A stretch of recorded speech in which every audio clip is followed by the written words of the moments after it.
The morning sun peeked through the worn curtains as Tanya Williams rushed around her small apartment. The clock on the wall showed 7:15 a.m. She was already running late. Her fingers trembled slightly as she pinned her name tag to her uniform. Today wasn't just another workday. Today she had to somehow be in two places at once. "Mom, I can't find my blue folder," her son called from the bedroom. "Check under your bed, honey," Tanya replied, quickly packing lunches for the kids. She paused to look at herself in the hallway mirror, smoothing down her hair and straightening her collar.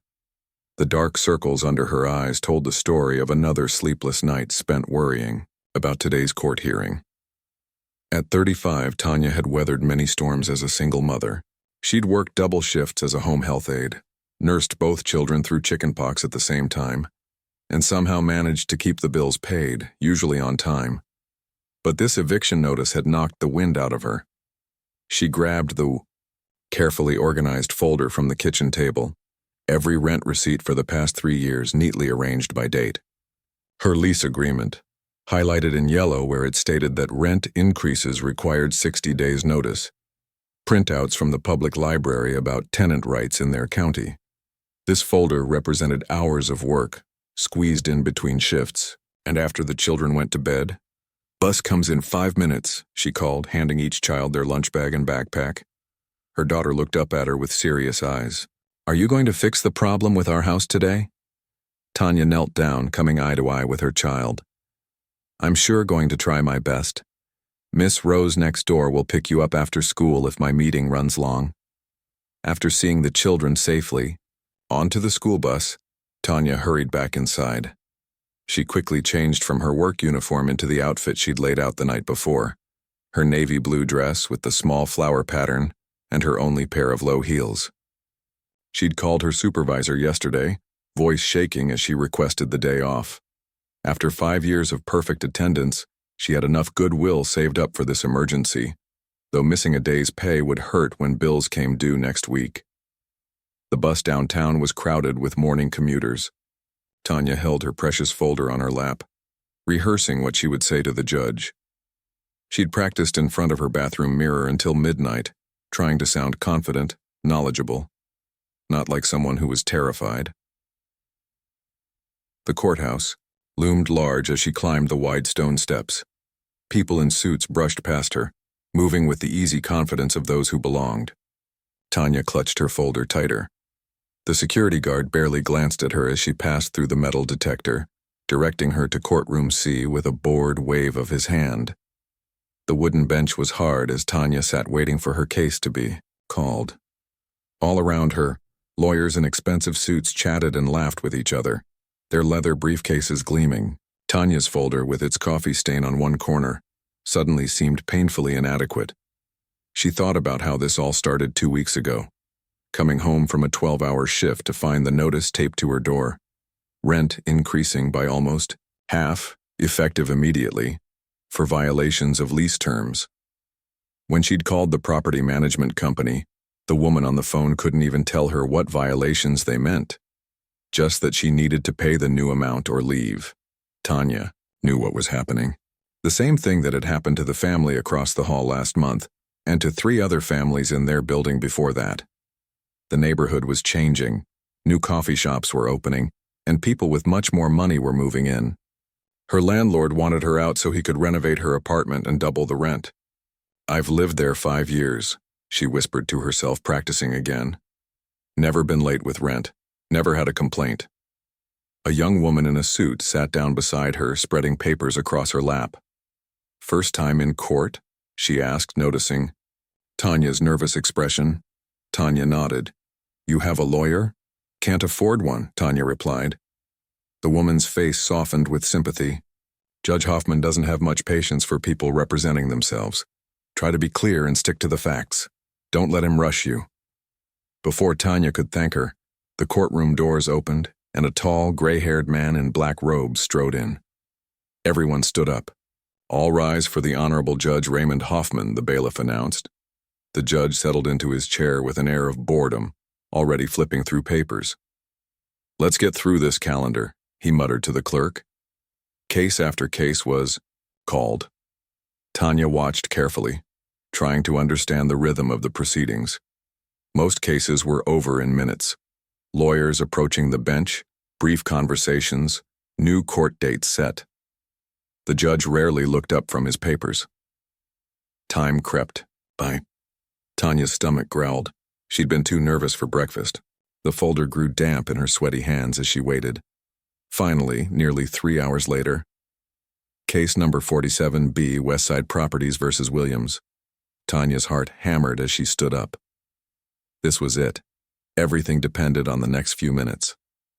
She thought of her children, of their small apartment with the window box her daughter had planted with marigolds. 5 years of birthday parties, homework at the kitchen table, Christmas mornings. Their home. On shaky legs, she made her way to the front of the courtroom. At the other table stood a man she recognized as her landlord's lawyer, his suit probably costing more than 3 months of her rent. "Your Honor," she began in a voice much smaller than she'd practiced. "I'm Tanya Williams and I—" Judge Hoffman glanced up, his eyes barely registering her presence before returning to his papers. "And you are representing yourself today, Ms. Williams?" he interrupted, his tone suggesting he already knew the answer and found it tiresome. "Yes, Your Honor. I couldn't afford—" "Proceed." He cut her off with a wave of his hand. The landlord's lawyer stood up, smooth and practiced. "Your Honor, this is a straightforward case of lease violations. My client is seeking eviction based on multiple documented infractions." Tanya felt a chill run through her. What documented infractions? This was the first she'd heard of any specifics. Judge Hoffman nodded along as the lawyer spoke, occasionally making notes. When the man finished, the judge turned to Tanya with an expression that clearly said he was ready to move on to the next case. "Your Honor," Tanya said, her voice finding some strength, "I have all my rent receipts here. I've never been late, not once in 5 years." She began to open her folder, but the judge held up his hand. "Ms. Williams, rent payment isn't at issue. Here, the issue is your violation of lease terms." "But I haven't violated anything," she insisted, "and the law says they need to give 60 days notice for rent increases. I found that at the library."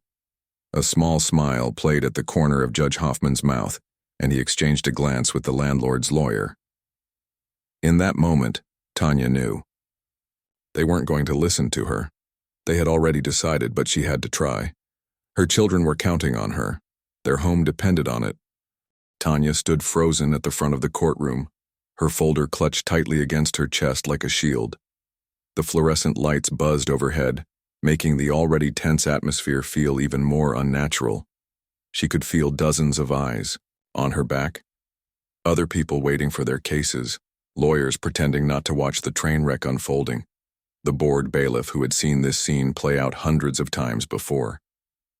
"Your Honor, if I could just show you my documentation." Tanya tried again, her voice steadier than she felt inside. She pulled out the carefully highlighted lease agreement. Section 8, paragraph C clearly states that any rent increase requires 60 days written notice and— Judge Hoffman sighed loudly, making no attempt to hide his irritation. He removed his glasses and pinched the bridge of his nose. "Ms. Williams, I'm not interested in your amateur legal interpretations," he said, his voice dripping with condescension. "The issue before this court is your repeated violations of lease terms, not the rent increase." Tanya blinked in confusion. "But, Your Honor, that's why they're evicting me. Because I couldn't pay the sudden increase.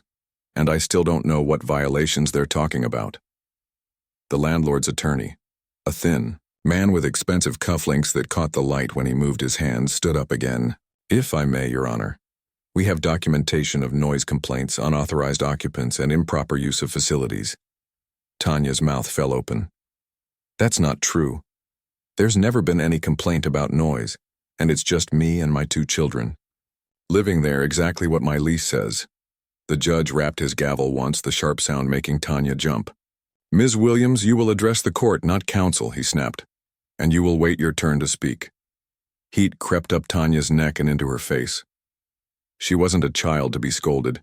She was a grown woman fighting for her home. But she pressed her lips together and nodded, not trusting her voice. The landlord's attorney slid a folder across to the judge. "We have affidavits from neighboring tenants about the noise, Your Honor." Judge Hoffman flipped through the papers with barely a glance. "Seems in order," he muttered. "Your Honor, may I see those complaints?" Tanya asked. "I've never received any notice of Ms. Williams." The judge cut her off again. "This isn't how court procedure works. You don't get to question evidence." During a preliminary hearing, from the gallery behind her came a low chuckle. Tanya didn't need to turn around to know it was coming from the group of lawyers who had been sitting there all morning, watching case after case like it was sport. The landlord's attorney straightened his already perfectly straight tie. "Furthermore, Your Honor, the tenant has been warned repeatedly about proper trash disposal and use of common areas." "That's just not true," Tanya said, her voice rising despite her best efforts to stay calm. "I've never received any warnings. Not one." Judge Hoffman's eyes narrowed. "Are you suggesting counsel is lying to this court?" Tanya swallowed hard.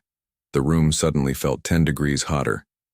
"I'm saying there's been a mistake, Your Honor, or a misunderstanding." "The only misunderstanding," the judge said with a tight smile that didn't reach his eyes, "is your apparent belief that you can come into my courtroom unprepared and waste everyone's time." More laughter from the gallery, less restrained this time. Tanya felt her hands begin to shake. She set her folder down on the table to hide the trembling. "Your Honor, I've done my best to prepare. I took the day off work. I researched tenant rights at the library.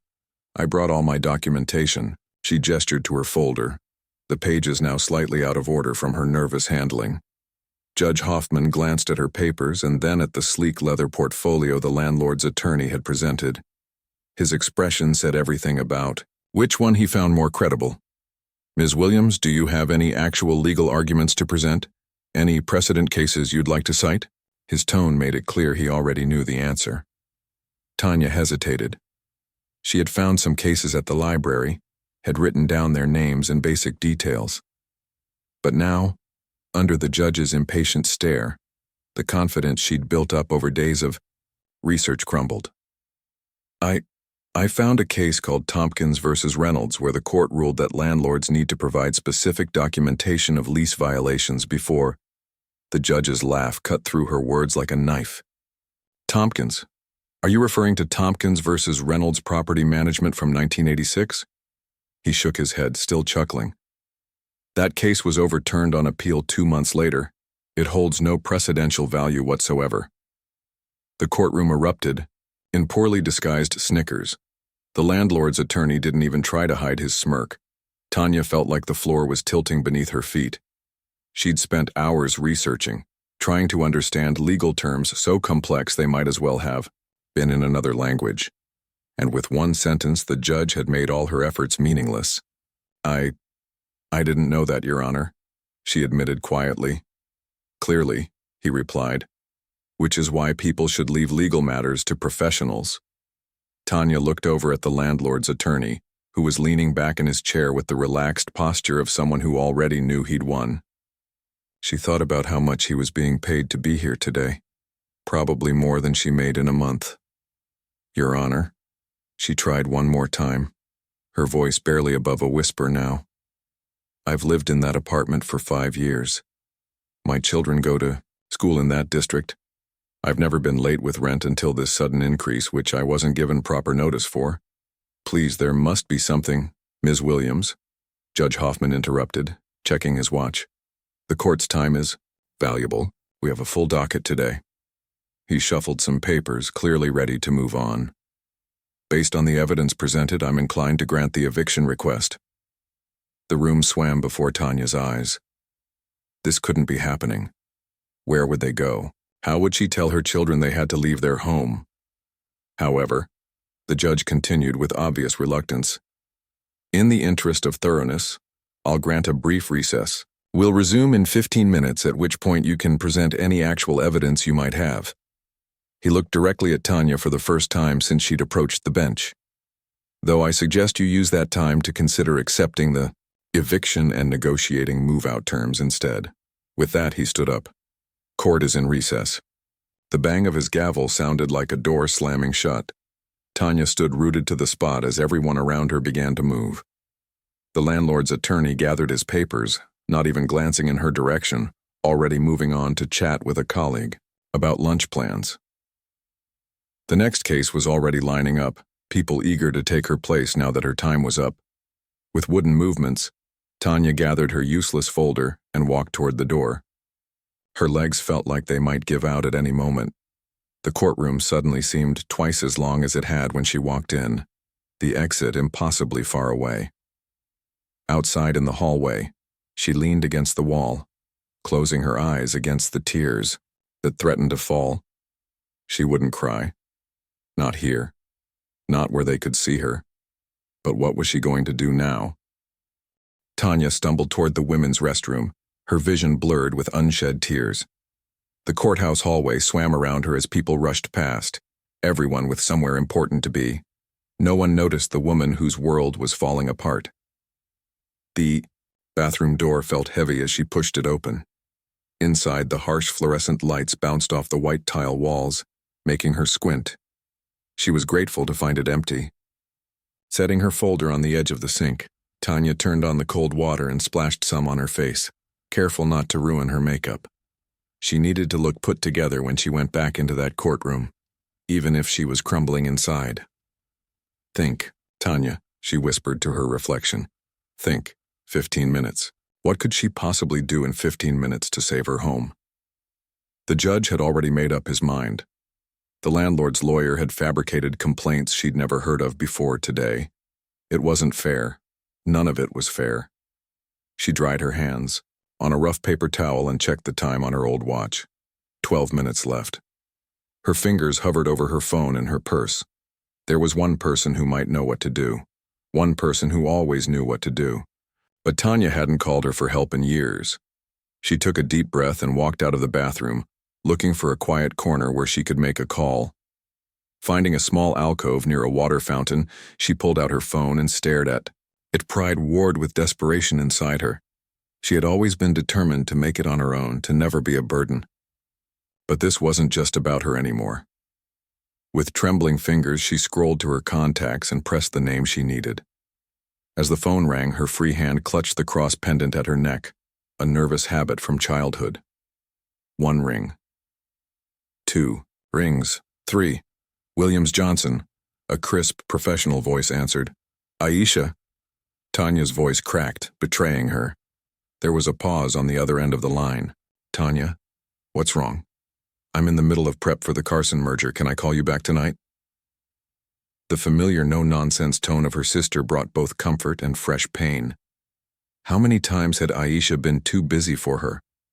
But this wasn't the time to dwell on old hurts. I'm at the county courthouse, Tanya said, forcing the words past the lump in her throat. I'm about to lose the apartment. They're evicting us, Aisha. What? Slow down. Who's evicting you? Why didn't you tell me about this before? A door opened, somewhere behind Aisha, and Tanya could hear muffled voices in the background. Her sister was clearly in the middle of something important. I didn't want to bother you, Tanya admitted. I thought I could handle it myself. I researched everything at the library. I brought all my documents. But the judge won't even look at them. He just laughs at me, Aisha. They all do. Her voice broke on the last words, and she bit her lip hard to keep from crying out loud. 10 minutes left. Which courtroom? Aisha's voice had changed completely, all business now. What? Which courtroom are you in, Tanya? And who's the judge? Courtroom C, Judge Hoffman. But Aisha, you don't have to. Hoffman? Aisha interrupted, her tone sharp. Raymond Hoffman? Yes, I think that's his name. Tanya heard rapid typing on a keyboard, then her sister's voice, slightly muffled as if she had covered the phone. Carol, cancel my next meeting and reschedule the conference call. Family emergency. Then back to Tanya. Give me the case number. Tanya fumbled with her folder, nearly dropping it in her haste. It's 47B. Westside Properties versus Williams. More typing sounds. And the landlord's attorney? I don't know his name. Tall, skinny guy. Expensive suit. Works for the property management company. Probably Tom Reynolds. Aisha muttered almost to herself. Listen to me carefully, Tanya. Go back into that courtroom right now. When they call your case again, tell the judge you're requesting a continuance because your counsel is on their way. But I don't have a lawyer, Tanya said, confusion momentarily overriding her despair. You do now, Aisha replied firmly. Use those exact words, okay? Your Honor, I respectfully request a continuance as my counsel is en route to the courthouse. Can you say that back to me? Tanya repeated the phrase, stumbling slightly over the unfamiliar legal language. Good. Say nothing else. Don't argue. With the judge or the other attorney. Just that one sentence. I'm leaving my office now. Hope flickered to life in Tanya's chest, but uncertainty quickly doused it. Aisha, your office is across town. The recess is only 15 minutes. Well, 8 minutes now. I'll be there, her sister said with the kind of absolute confidence Tanya had always envied. And Tanya, keep your head up. Don't let them see you sweat. The line went dead before Tanya could respond. She stared at her phone, not quite believing what had just happened. Would Aisha really drop everything and come to her rescue? Her feared her sister would call back in 5 minutes with an excuse about why she couldn't make it after all. But there was no time to dwell on doubts. The courtroom doors loomed ahead, somehow even more intimidating than when she'd first arrived, this morning. Taking a deep breath, Tanya straightened her dress, tucked her phone away, and walked back in with all the dignity she could muster. The courtroom was filling up again after the recess. Tanya made her way to the front, where the landlord's attorney was already seated scrolling through his phone with a bored expression. He didn't even look up as she took her place at the other table. 4 minutes later, the bailiff called the court to order, and Judge Hoffman swept back in, his robes billowing, behind him. He settled into his chair with an air of someone eager to wrap things up and move on. We'll resume with Case 47B, Westside Properties versus Williams, he announced, glancing down at Tanya with that same dismissive look. Ms. Williams, do you have anything substantive to add before I rule on this matter? Tanya's mouth felt suddenly dry. The phrase Aisha had told her to say seemed to evaporate from her mind. She could feel the judge's impatience growing with each silent second that ticked by. Ms. Williams, the court is waiting, she cleared her throat. Your Honor, she began, her voice steadier than she expected. I respectfully request a continuance, as my counsel is en route to the courthouse. The judge's eyebrows shot up in surprise, and the landlord's attorney's head snapped up from his phone. Your counsel? Judge Hoffman repeated skeptically. You stated earlier that you were representing yourself. My situation has changed in the last 15 minutes, Your Honor. The landlord's attorney stood up. Your Honor, this is clearly a delay tactic. Ms. Williams had ample time to secure representation before today's hearing. Judge Hoffman nodded, in agreement. I'm inclined to agree with counsel. Ms. Williams, this court doesn't appreciate last-minute maneuvers designed to waste judicial resources. Tanya's heart sank. She had followed Aisha's instructions exactly, but it wasn't working. The judge was going to rule against her anyway. Your Honor, she tried again. My sister is an attorney. She's on her way here now. And does this sister have a name? The judge asked with thinly veiled sarcasm. Tanya lifted her chin. Aisha Williams Johnson. The change in the courtroom was subtle but immediate. The landlord's attorney's smug expression faltered for a fraction of a second. A few of the lawyers in the gallery exchanged glances. And most tellingly, Judge Hoffman's dismissive attitude seemed to waver. Williams Johnson, he repeated slowly. From Preston, Burke, and Williams? Yes, Your Honor, Tanya confirmed, a tiny spark of hope flaring in her chest. Maybe, just maybe, Aisha's reputation preceded her. The judge checked his watch with a frown. Well, where is she then? This court has already been more than accommodating with its time. As if on cue, the heavy doors at the back of the courtroom swung open. Every head turned to look. The heavy courtroom doors swung open with purpose, and a hush fell over the room. Aisha Williams Johnson strode in like she owned the place. In many ways, she did. Her reputation in these halls was legendary. her name spoken with a mix of respect and fear among judges and opposing counsel alike. Tanya couldn't help but stare at her sister, seeing her through the eyes of everyone else in the room. Aisha was dressed in a perfectly tailored dark blue suit that probably cost more than Tanya's monthly rent. Her hair was pulled back in a sleek bun, not a strand out of place despite her rushed journey across town. Gold earrings caught the light as she moved, matching the delicate watch on her wrist that Tanya knew was a gift from a grateful client. Everything about Aisha radiated confidence, competence, and control. It was hard to believe they had grown up in the same tiny house, sharing a bedroom with the leaky ceiling and faded wallpaper. As Aisha made her way down the center aisle, her heels clicking purposefully on the tile floor, people actually shifted in their seats to get a better look.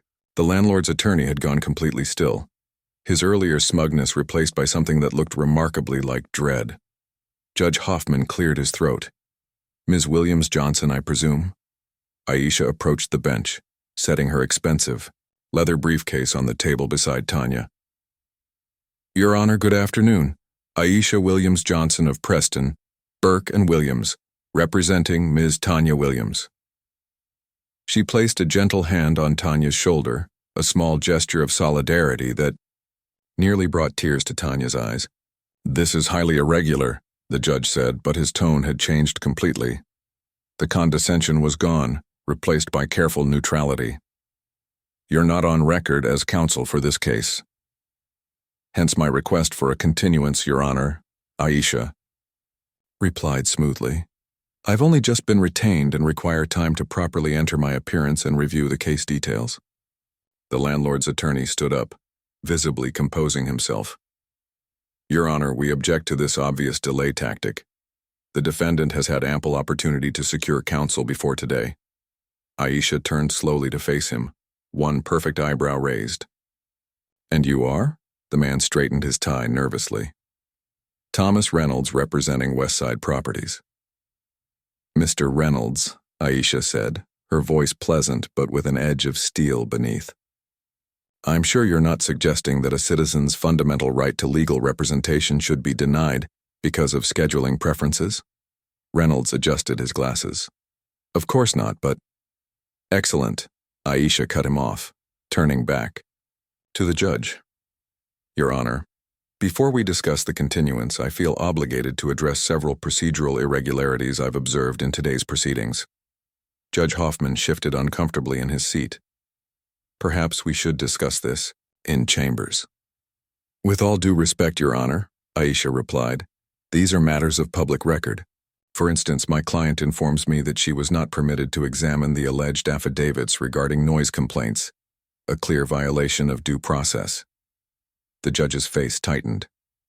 "Ms. Williams-Johnson, I don't appreciate your tone. And I don't appreciate hearing that my sister was laughed at in your courtroom, Your Honor," Aisha responded, her voice still perfectly polite despite the shocking directness of her words. A collective intake of breath swept through the gallery. No one spoke to Judge Hoffman that way. No one. Tanya watched the exchange with a mixture of awe and terror. This was a side of Aisha she'd rarely seen, the formidable attorney her sister had become, someone who could stand toe-to-toe with the most powerful people in the room and not flinch. Aisha opened her briefcase and pulled out a tablet. "Additionally, I've taken the liberty of reviewing the public record of similar cases before this court. There appears to be a troubling pattern of rulings against self-represented tenants, particularly those from certain neighborhoods. The implication hung in the air, unspoken but unmistakable." Judge Hoffman's face had turned an alarming shade of red. "That's quite enough, counselor." "I've only just begun, Your Honor," Aisha replied calmly, swiping through documents on her tablet. "For instance, in the past year, you've ruled against self-represented tenants in 97% of eviction cases, while the county average among other judges is 62%. That's a statistically significant discrepancy that might interest the Judicial Review Board." The courtroom had gone so quiet that Tanya could hear the ticking of the wall clock. Judge Hoffman stared at Aisha, his expression unreadable. The landlord's attorney, Reynolds, looked like he wanted to disappear through the floor. After what felt like an eternity, the judge spoke. A 2-week continuance seems reasonable under the circumstances. We'll resume on the 27th at 9 a.m. Rapped his gavel once, the sound sharp in the silent room. Thank you, Your Honor, Aisha said with a slight nod. Oh, and one more matter. We'll need immediate access to all documentation that Mr. Reynolds presented today, including these supposed affidavits from neighbors. Reynolds clutched his folder protectively. Some of these documents contain confidential information about other tenants. Then you should have redacted that information before presenting it as evidence, Counselor, Aisha replied. Unless you're suggesting you submitted unredacted private information to the court. That would be concerning. Reynolds looked to the judge for help, but found none. Judge Hoffman was already standing, clearly eager to end this encounter. Mr. Reynolds, provide copies of all relevant documentation to Ms. Williams-Johnson before leaving the courthouse today. This court is in recess. With that, he disappeared through the door behind the bench, his robes billowing behind him. As the tension in the room broke, people began to whisper to each other, some casting glances at the Williams sisters. The landlord's attorney gathered his papers with jerky movements, his earlier confidence nowhere to be seen. Tanya sat frozen, barely able to process what had just happened. In less than 5 minutes, Aisha had completely turned the situation around. The same judge who had laughed at Tanya was now practically running from her sister. Breathe, Tanya, Aisha said softly, placing a hand on her sister's back. You're doing great. I didn't do anything, Tanya whispered back. You did it all. Aisha shook her head. You had the courage to call me. That was the hardest part. She began to efficiently pack up Tanya's disorganized folder, combining it with her own documents. Now let's go get some coffee and you can tell me exactly what's been going on. I want to hear everything. Reynolds approached their table cautiously, like someone nearing a wild animal. Ms. Williams-Johnson, perhaps we could discuss this matter privately. I'm sure we can come to some reasonable arrangement without further court appearances. Aisha didn't even look up from her papers. Mr. Reynolds, my office will contact you tomorrow to schedule a meeting. In the meantime, I expect those documents within the hour. His face flushed with humiliation. Of course. He hurried away, pulling out his phone as he went, presumably to call his client with the bad news. As they gathered their things to leave, Tanya noticed several people watching them. One woman waiting for her case to be called gave Tanya a small thumbs up of encouragement. Outside in the hallway, away from the eyes of the court, Aisha finally dropped her professional demeanor and pulled Tanya into a tight hug. Why didn't you tell me what was happening?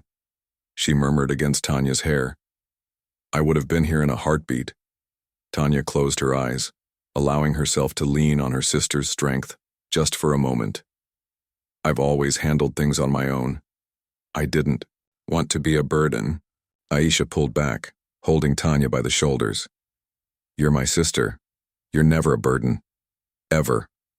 Her eyes, so like Tanya's own, were fierce with protectiveness.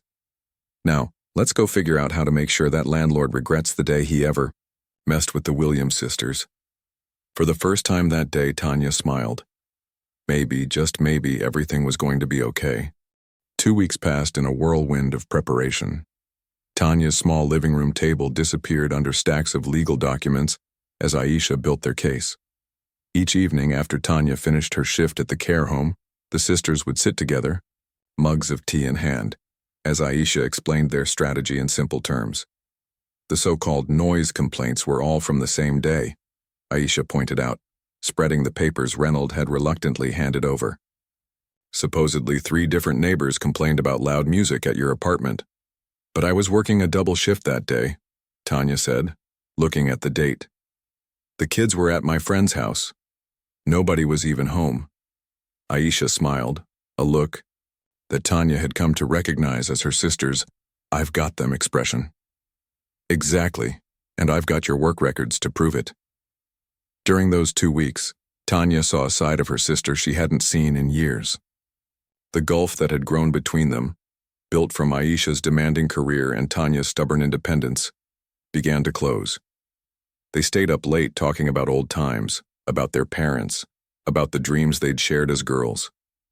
Aisha met Tanya's children properly for the first time in years, helping with homework and telling them stories about their mother's childhood pranks that made them giggle uncontrollably. "Why did we let ourselves drift so far apart?" Tanya asked one night. As they sorted through lease agreements, Aisha looked up, her expression thoughtful. I think maybe I got so caught up in proving myself at the firm that I forgot what I was proving myself for." She tapped a pen against her chin.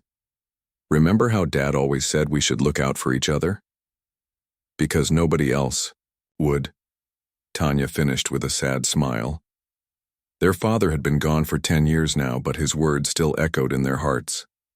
"I think somewhere along the way, I thought success meant I was looking out for you by making something of myself," Aisha admitted. "But that's not what he meant at all, was it?"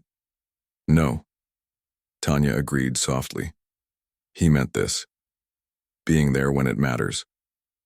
The morning of the court date arrived crisp and clear. This time, Tanya wore a borrowed suit from her sister. Not because Aisha thought her dress wasn't good enough, but because Aisha wanted her to feel as powerful as she truly was.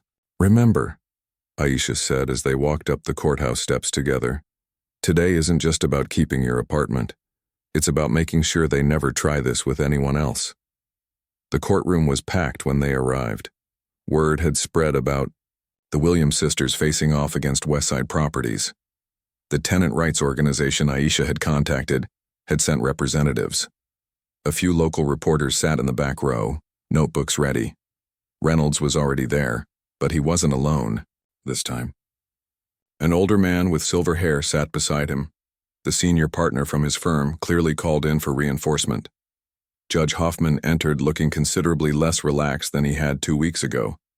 He nodded curtly to both legal teams. "Say, number 47B, Westside Properties versus Williams," he announced. "I understand both parties have had time to prepare. Mr. Reynolds, you may proceed." Reynolds stood, adjusting his glasses nervously. "Your Honor, after further review of the situation, my client would like to propose a settlement." Aisha raised an eyebrow but said nothing. "We're willing to withdraw the eviction notice completely," Reynolds continued. "Ms. Williams can remain in her apartment with her current rental rate locked in for 2 years. We'll also cover all legal fees incurred." He glanced at the senior partner, who nodded slightly. Judge Hoffman looked surprised. "Ms. Williams-Johnson, your response?" Aisha stood slowly, buttoning her blazer. "Your Honor, while we appreciate Mr. Reynolds's offer, we must respectfully decline." A murmur ran through the courtroom. Tanya looked at her sister in confusion. Wasn't this exactly what they wanted? "My client has instructed me to proceed with our counterclaim," Aisha continued smoothly. Reynolds paled visibly. "Counterclaim?" "Yes, Counselor, as outlined in our filing last week." Aisha turned to the judge. "Your Honor, after investigating this matter thoroughly, we've uncovered evidence of a disturbing pattern of behavior by Westside Properties." She approached the bench with a thick folder. "We have documented 7 cases in the past year where this management company has attempted to force out long-term tenants through fabricated lease violations, all in buildings located in gentrifying neighborhoods." The senior partner leaned over and whispered urgently to Reynolds, who shook his head in response. "Furthermore," Aisha continued, "we've gathered affidavits from 5 former tenants who experienced nearly identical tactics: sudden rent increases, followed by false complaints and eviction proceedings." She placed a USB drive on the bench. This contained security footage from Ms. Williams's building, showing the property manager entering apartments without notice or permission on multiple occasions, in direct violation of housing laws. The courtroom had gone completely silent. Even the judge looked stunned. "Your Honor, we're seeking an immediate injunction preventing Westside Properties from pursuing any evictions in this building for 12 months, a formal review of all their eviction filings from the past 2 years, and damages for my client equal to 1 year's rent." Judge Hoffman studied Aisha's documents with a frown. "These are serious allegations, Counselor." "Yes, Your Honor, they are," Aisha agreed. "And we're prepared to prove every one of them." She gestured to the gallery where several people nodded in recognition.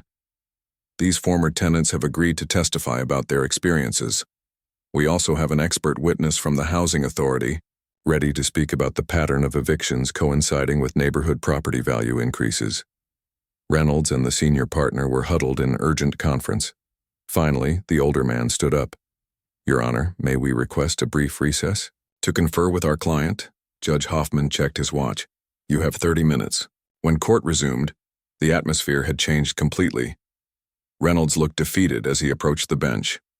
Your Honor, my client has authorized me to accept Ms. Williams-Johnson's terms in full, with an additional provision that the settlement remains confidential. Aisha shook her head.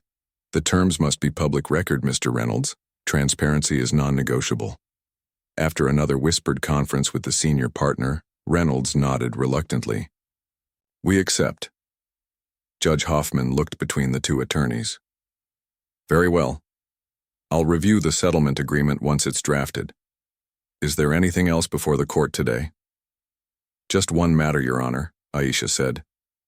Given the evidence we've uncovered, we respectfully request that these findings be forwarded to the District Attorney's Office for review. Some of these actions may constitute criminal housing violations. Reynolds opened his mouth to object, but the senior partner placed a restraining hand on his arm, shaking his head slightly. So ordered, Judge Hoffman declared, bringing down his gavel with finality. Outside the courthouse, Tanya hugged her sister tightly. I can't believe it, she whispered. We actually won. Did you ever doubt it? Aisha asked with a smile. Honestly? Yes, Tanya admitted. People like us don't usually win against people like them. That's exactly why I became a lawyer, Aisha said, suddenly serious, because that needs to change. They walked down the courthouse steps together, shoulders touching. The sun felt warmer somehow, the future brighter. What happens now? Tanya asked. Now, Aisha replied. We make sure this doesn't happen to anyone else. 6 months later, Tanya stood nervously in front of a small storefront. The freshly painted sign above the door read, Williams Community Legal Clinic. Inside, volunteers were arranging folding chairs for their first tenant rights workshop. Ready? Aisha asked, keys in hand. Tanya took a deep breath and nodded. Ready. Together they unlocked the door and stepped inside, ready to help others find the justice they deserved. And somewhere, Tanya was sure their father was smiling down at his daughters, together at last, looking out for each other, and for everyone else who needed someone on their side.